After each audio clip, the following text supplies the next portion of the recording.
ఓం శ్రీ మహాగణాధిపతయే నమః. ఓం శ్రీ మహాసరస్వత్యై నమః. ఓం శ్రీ గురుభ్యో నమః. హరి ఓం.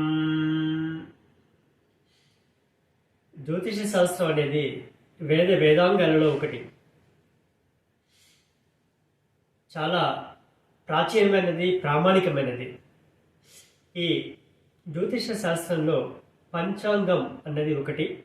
ఇది మనందరికీ కూడా వాడుకలో తెలిసినది.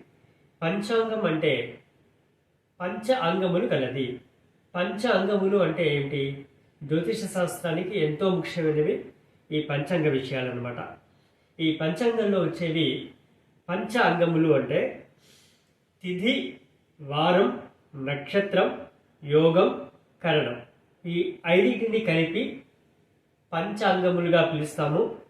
వీటన్నిటిని కలిపితే అది పంచాంగం అవుతుంది. అంటే మనం ఈ పంచాంగం ద్వారా ఏ ఏ ప్రాంతాల్లో మనం ఉన్నప్పటికీ కూడా ఆ ప్రాంతాన్ని అనుసరించి దానికి తిథి, నక్షత్రం, వారం, యోగం, కరణం ఇవన్నీ కూడా తెలుసుకోగలుగుతాం అన్నమాట.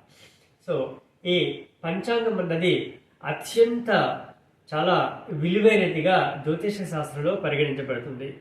ఈ పంచాంగాన్ని ప్రతి ఉగాది రోజున ప్రారంభించి ఉగాది రోజున పంచాంగ శ్రవణం చేయడం అనేది అనాదిగా వస్తున్నది.